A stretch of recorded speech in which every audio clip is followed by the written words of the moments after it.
Right, let's take you back to Soweto, where our reporter Zola Sholwana has been speaking to pensioners whose old age grants have been suspended. For many, the monthly payment is their only source of income. Zola, what is the latest?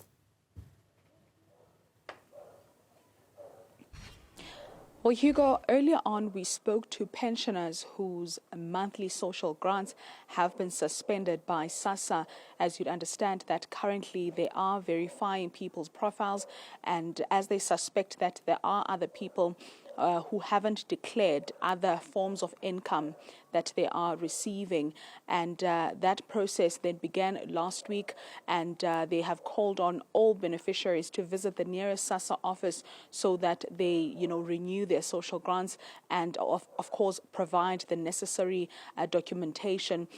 This did not only affect pensioners only. We also know that parents of children who are receiving SASSA grants are also singing the same tune, basically saying that they haven't received grants for their children and they are already feeling the impact of that. We are in Ennerdale right now in the south of Johannesburg, speaking to a parent who hasn't received, a social grant for 2 of her children. Ma'am, thank you very much for your time.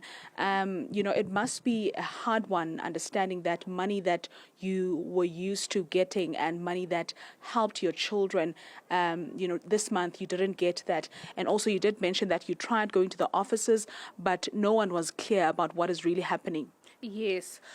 So I'd like to go back tomorrow again and find out what will be needed from me in regards to the not receiving the social grant this month. And it's going to take a strain on myself and on the children because we provide for them daily, and we need to pay for expenses like debts we've made and so forth. And with that SASSA, we need to pay that in order to cover the monthly expenses. But it also doesn't last for a month, but it does help. Mm-hmm. Yes. Take us through your experience with SASSA officials when you got there, because a pensioner we spoke to mentioned that nobody was clear as to what is expected from you guys in terms of documentation to bring.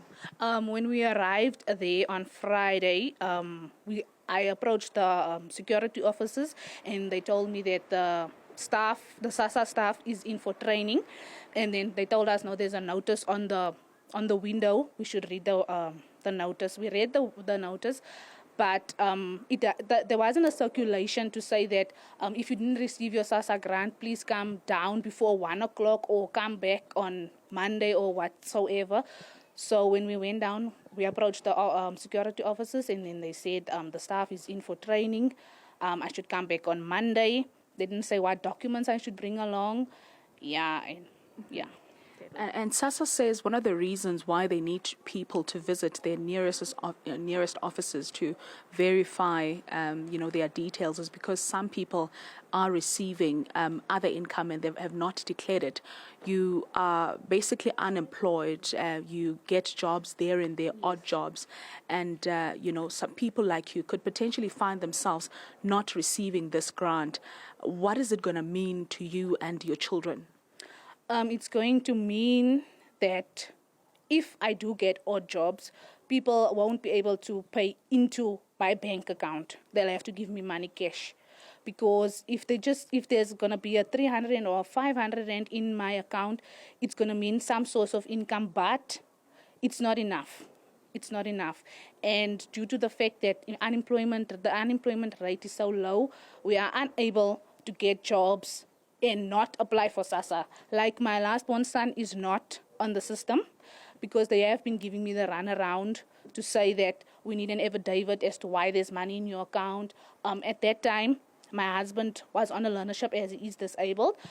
So they wanted a letter from the company, all those things they wanted. They wanted proof of bank and all those. But in that time, when he finished, we said, okay, now we'll apply for him. So when I go back, I'll take another chance to apply for the little one. Yeah. Thank you very much, Ma, for your time. That is a very concerned parent who has not seen a payout from SASSA for this month, and she says that SASSA could have been more clear in terms of what they demand from them as parents, and they are already feeling the impact of not having the amount of money that they usually get from the Social Security Agency. We know that, Hugo, there's a lot of these people, many of them, we are told that on Friday they were outside SASSA offices demanding answers, wanting to know what's going to be happening, during this time. Is there going to be some provision from SASSA while they're conducting their investigations? Because reality is most of these people are relying on, this grant as their only income. Back to you in studio.